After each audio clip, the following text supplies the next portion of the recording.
যারা দাঁড়ে দাঁড়ে ভিক্ষা করে লোকের বাড়িতে বাড়িতে মাধুকরি করে যারা হরিনামের আয়োজন করে, যারা নিজেদের পেটে খাওয়ার জন্য নয়, যারা সমাজের মঙ্গলের জন্য সমাজের কল্যাণের জন্য যারা হরিনামের আয়োজন করে, আমার মনে হয় কীর্তনের প্রারম্ভে তাদেরকে দণ্ডবত দিতে হবে। কেন? তারা বুঝেছে বাবা এটা কলিযুগ। আর এই কলিযুগে যে যাই আমরা করি না কেন, যত নাচ গান করি না কেন, যত পূজা অর্চনা করি না কেন, যত যজ্ঞ অনুষ্ঠান করি না কেন, যত ব্রত করি না কেন, মনে রাখতে হবে কলির মানুষের পথ তো একটাই, হরিরে নাম হরিরে নাম হরিরে নামৈব কেবলম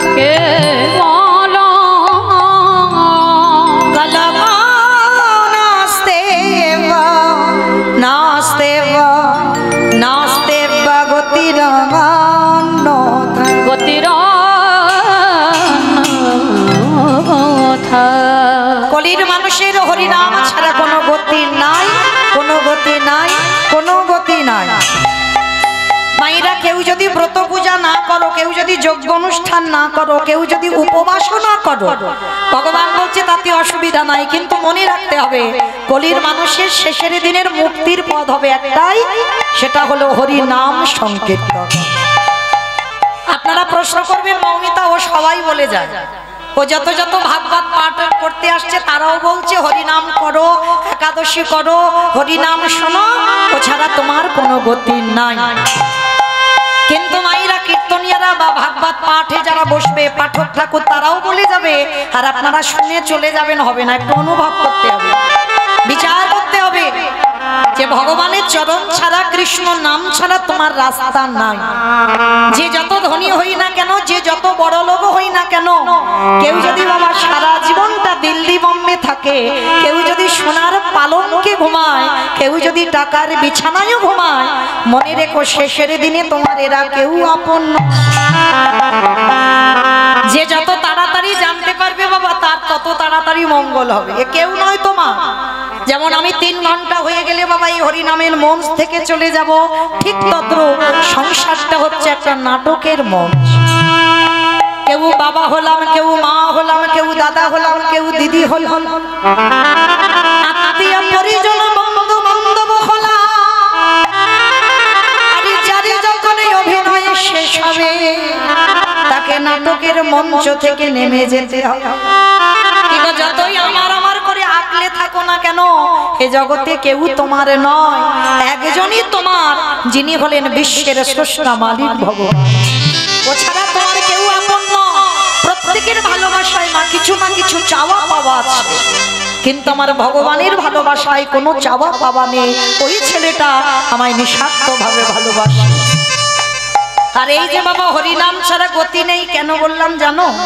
শেষের দিনে দেখো তো যাদের আগলে বসে আছো, কৃষ্ণ ভজন করতে পারছো না, তারা কি তোমায় সাথ দেবে? দেবে না। তাহলে সাথ দেবে কে?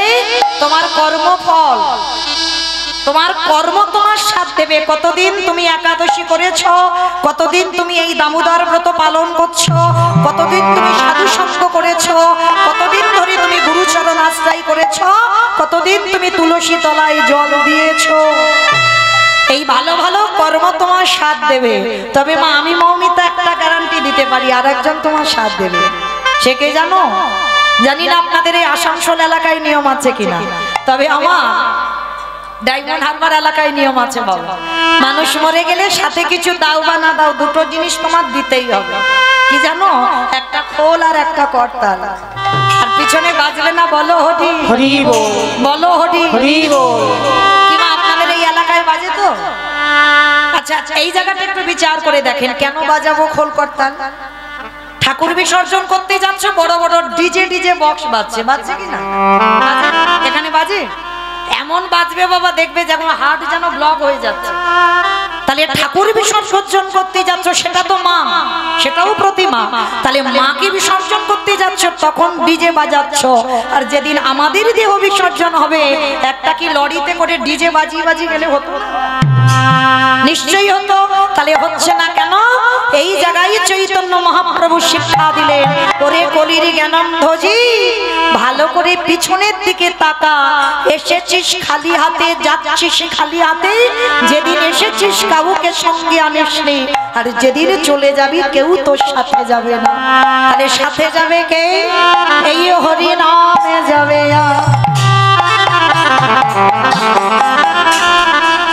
আমাদের পচা দেখো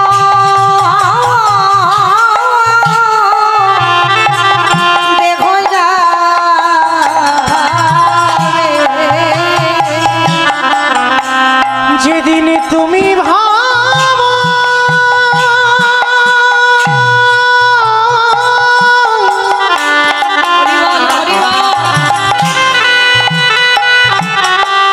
যেদিন তুমি ভাবো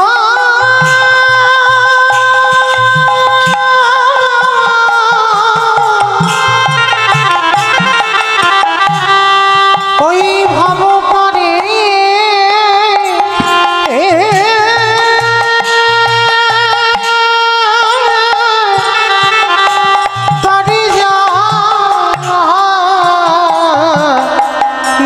যাবে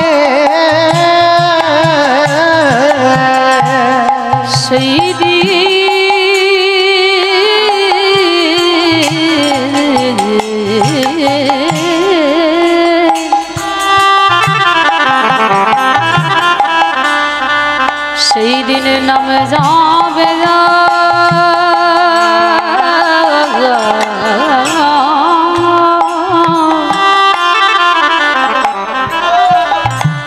আর এই পচা দেহ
করতে গেলে শুনতে গেলে সকাল সকাল নামতে হবে।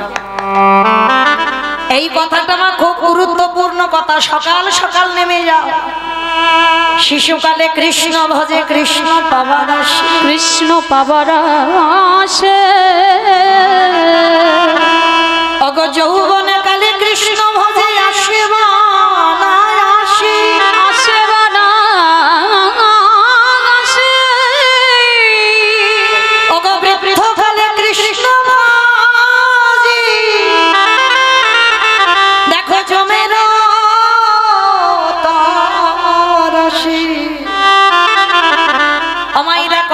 দিকে একটু মন প্রাণ দিয়ে শোনো।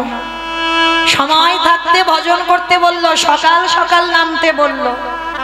যেমন কুড়ি ফুলে বাবা সেবা হবে না, আবার বাসি ফুলেও সেবা ভজন হবে না। কুড়ি ফুল সম আমাদের বাল্যকাল।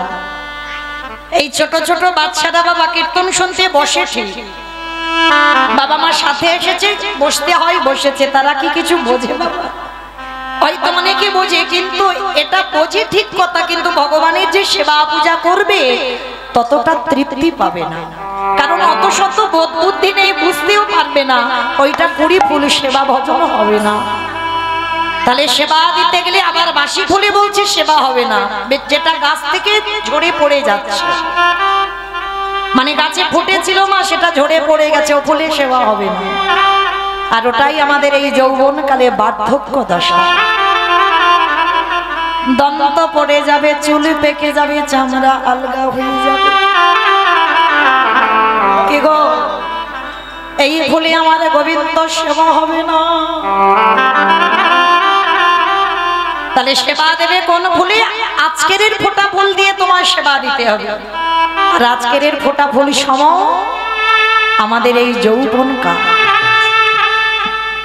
কারণ আমার ভগবান রাধারানীকে বারে বারে বলেছিল, রাধে আমি যৌবন বড় ভালোবাসি। অমাইরা যৌবন মানে কোনটাকে বোঝালো? যেদিন তুমি দাঁড়াবার শক্তি থাকবে, যেদিন তোমার হাত গোবিন্দ চরণে তুলসী দিতে পারবে, যেদিন তুমি নয়নে দেখতে পাবে, বদনে কৃষ্ণ বলতে পারবে, যেদিন তুমি কানে কৃষ্ণ নাম শুনতে পাবে, যেদিন তোমার ক্ষমতা থাকবে কৃষ্ণ ভজন করবার মতো। আর বাবা বার্ধক্য দশা এলে কি হবে? দেখবেন স্নান করে ঠাকুর ঘরে আহ্নিক করতে বসেছে, সময় তো লাগবে। ওই ঠাকুর ঘরে বসে বাবা শরীর অলস, দেখবেন পায়ে এমন ঝিঝি ধরেছে আর বসতে পারছে না, ও ফুলে সেবা হবে না। আবার আহ্নিক করতে বসেছে, কখন ঘুমে ঢলে পড়ে যাচ্ছে, ও ফুলে সেবা হবে না। তাহলে সেবা দাও যৌবনকালে, যখন তোমার বল শক্তি থাকবে, ক্ষমতা থাকবে।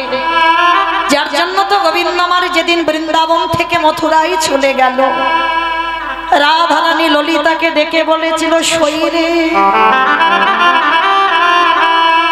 আমার গোবিন্দ যে এই ব্রজে যদি আবার ফিরে আসে, যেদিন আমার ব্রধু ব্রজে আসবে, সেই দিনে যদি আমার দেহে যৌবন না থাকে, বলে বলে কি দিয়ে গোবিন্দ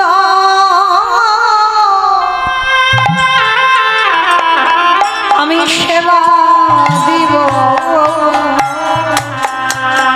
আমার যৌবন যদি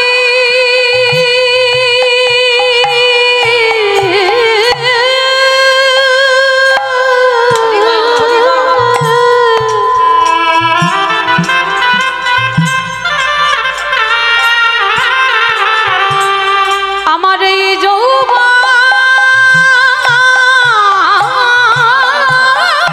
যদি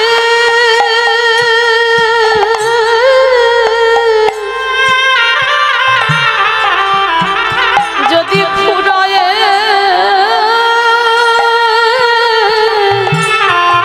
গেল,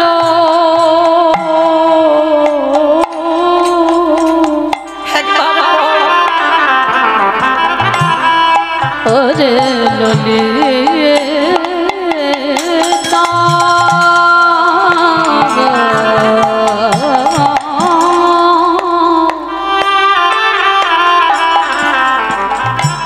সেদিনে কি দিয়ে গোবিন্দ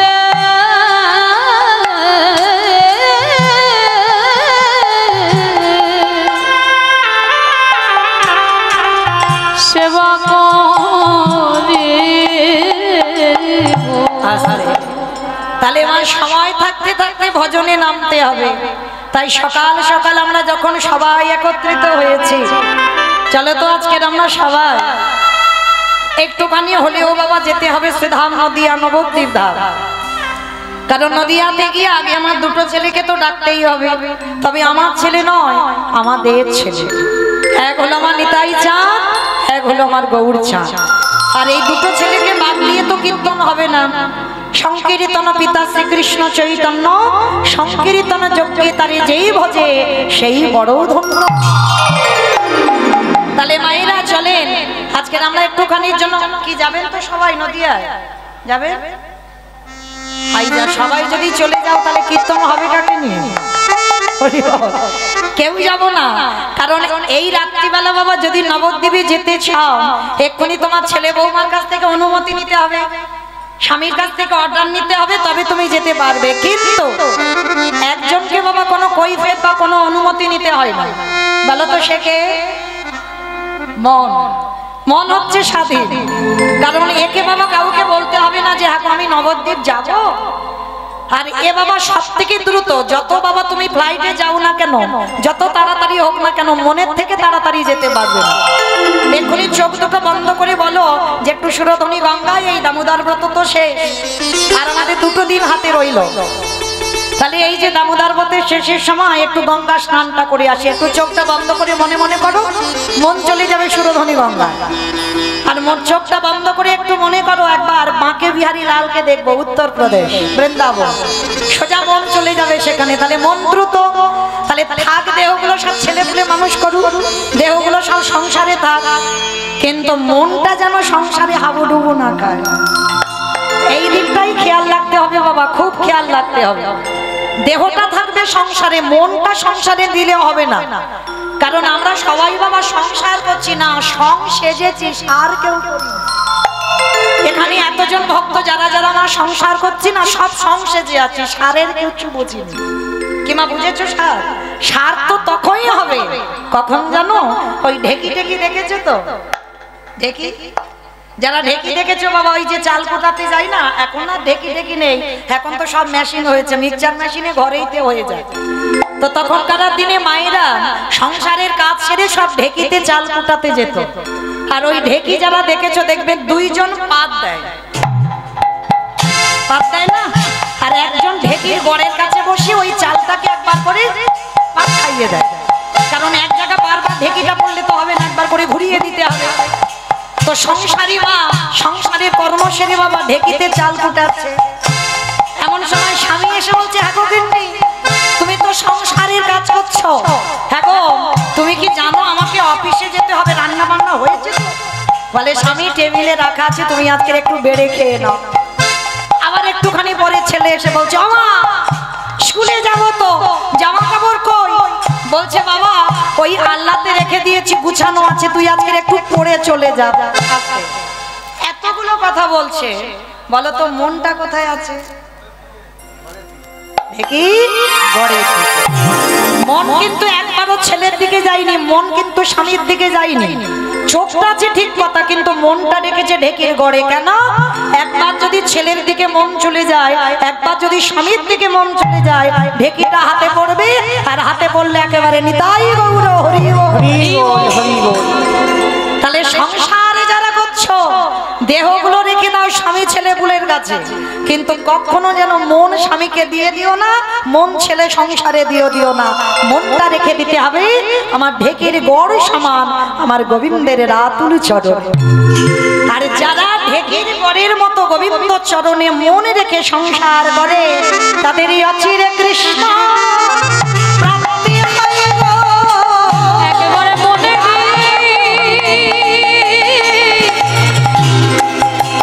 কৃষ্ণ ভজন করলি অচিরে কৃষ্ণ প্রাপ্তি হয় গো। তাহলে নদিয়ার ভাগ্যাকাশে ব্রজেন্দ্র নন্দন কৃষ্ণ গৌর হয়ে এলো। আর সেই গৌর বাবা লোকের দাঁড়িয়ে দাঁড়িয়ে জীবের প্রত্যেককে হাতে ধরে পায়ে ধরে বলছে, তোরা একবার কৃষ্ণ বল। ভাইরা আর কোনো কথা নয়, কোনো অন্য মনস্ক নয়, এবার মন প্রাণটা যেন একেবারে কীর্তনে ডুবে যায়। কেমন? তাহলে ভগবান যিনি বিশ্বের স্রষ্টা মালিক, যাকে দেখতে পাচ্ছে সে ছোট বড় বিচার করছে না, সবার হাতে ধরে বলছে, তোরা একবার কৃষ্ণ বল, তোরা একবার হরি বল। কিন্তু সবাইকে বলছে, কিন্তু নিজের মাকে বাবা একবারের জন্য বলেনি, মা তুমি একবার কৃষ্ণ নাম করো।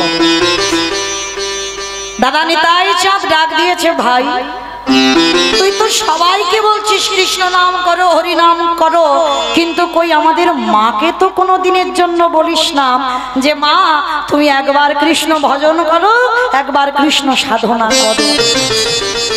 কেন বলিস না ভাই?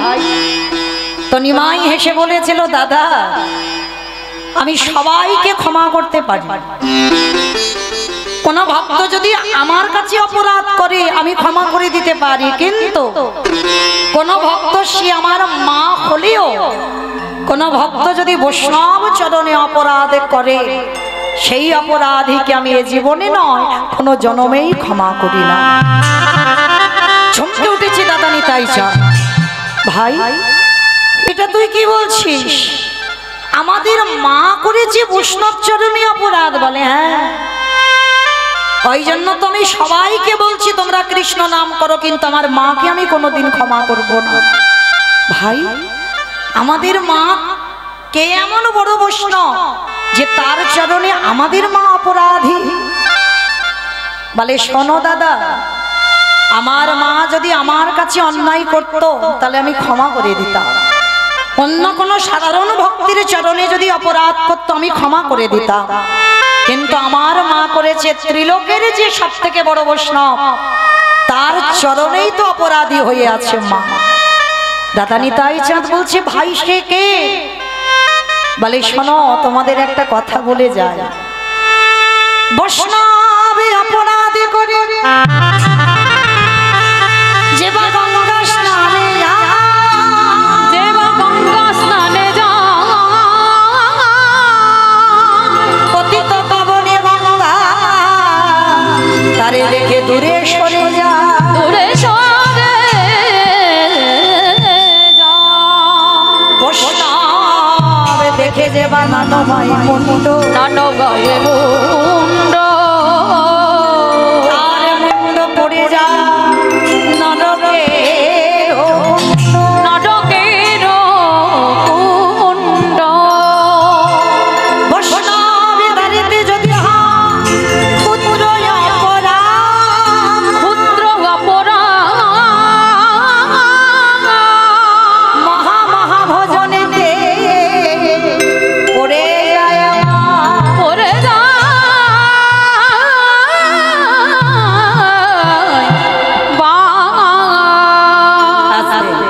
তাহলে বৈষ্ণব চরণে যদি কেউ অপরাধ করে, মায়েরা সবার চরণ ধরে বলে যায় একটু সাবধানে থেকো বৈষ্ণব দেখে। কেন? অনেক অনেক ভক্তরা আছে বাবা নিজেরা আচরণ করবে না, কিন্তু বৈষ্ণবদের পিছনে কাঠি দিতে ছাড়বে না, তাদের পিছনে খুদ ধরতে ছাড়বে না। এখন তো বাবা মা মরে গেলে ওই 15টা দিন হবিষণ্য পেতে পারে না, কিন্তু আমাদের মতো বহু বহু ভক্তরা তারা একটা মাস একবার করে ওই হবিষণ্য পেয়ে আছে, কিন্তু তারা নিজেরা পারবে না, কিন্তু তাদের পেছনে খুদ ধরতে ছাড়বে না। তো ভগবান নিজেই বলছে দাদা নিতাই চাঁদকে, দাদা আমি সবাইকে ক্ষমা করি, কিন্তু বৈষ্ণব চরণে যে অপরাধ করে তাকে আমি জীবনেও ক্ষমা করি না।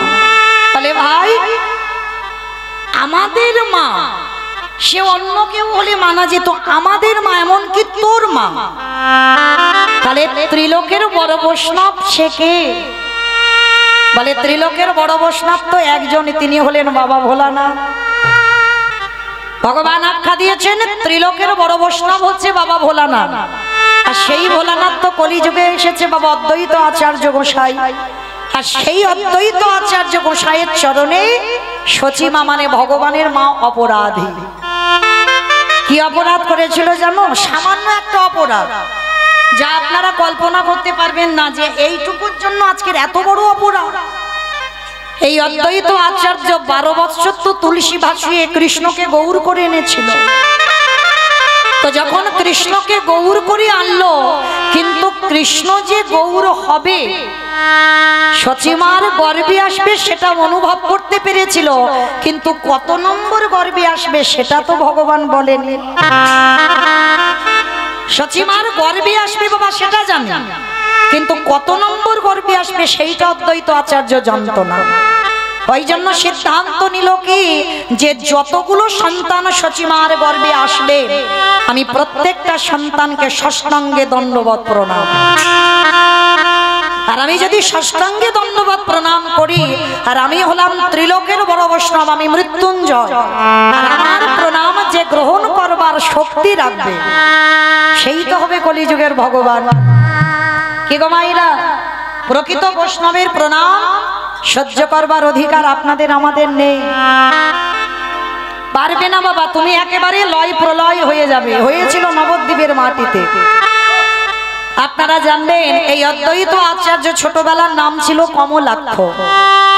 তো কমলাক্ষ মায়ের হাত ধরে, নাভাদেবীর হাত ধরে নবদ্বীপ বেড়াতে এসেছে শান্তিপুর থেকে।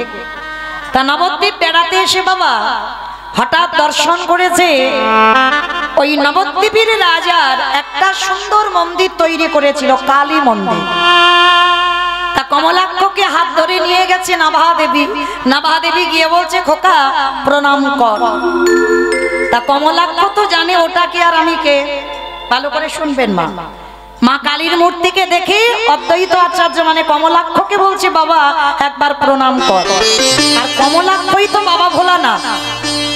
এইবার কমলাক্ষ ছোট্টবেলায় বলছে ও মা আমি প্রণাম করব না। কেন প্রণাম করবি না? বলে আমি যদি প্রণাম করি তাহলে মূর্তি ভেঙে এক্ষুনি চৌচির হয়ে যাবে। বলে মজা করছিস? তুই এইটুকু যা বাচ্চা দুধের ছেলে, তুই প্রণাম করলে আমাদের এই কালী মূর্তিটা ভেঙে যাবে? বলে হ্যাঁ মা বিশ্বাস করো, আমি যদি একবার প্রণাম করি মাথাটা ওই চরণে ঠুকি সঙ্গে সঙ্গে মূর্তি ভেঙে যাবে। তা যিনি মূর্তি তৈরি করেছে যার মন্দির, রাজা এসে বলছে কমলাক্ষ তুই নিজেকে কি এমন মনে করিস যে তুই আমার মাকে প্রণাম করলে আমার মা ভেঙে যাবে? ওই করে দেখা। তা কমলাক্ষ তখন হাত জোর করে বলছে দেখো তখন যেন তোমরা কেউ কিন্তু আমাকে বকবে না, কিন্তু আমি জানি আমি যদি প্রণাম করি তাহলে মায়ের মূর্তি থাকবে না। তা কেউ তো রাজি হচ্ছে না, কেউ তো ছেলেটাকে চিনতে পারছে না যে ওকে। এইবার সবার চাপে যেই না কমলাক্ষ হাত জড়ো করে আমার পতিদেব পাবনী মায়ের চরণ তলে দাঁড়িয়েছে। ওই কমলাক্ষ মৃদু হেসে বললেন আমাকে তুমি ক্ষমা করে দাও, কারণ আমি প্রণাম করতে চাইনি তোমার, কিন্তু আমার মা যে বাধ্য করছে, এই যে যার মন্দির সে তো বাধ্য করছে, আমি কি করব বলো।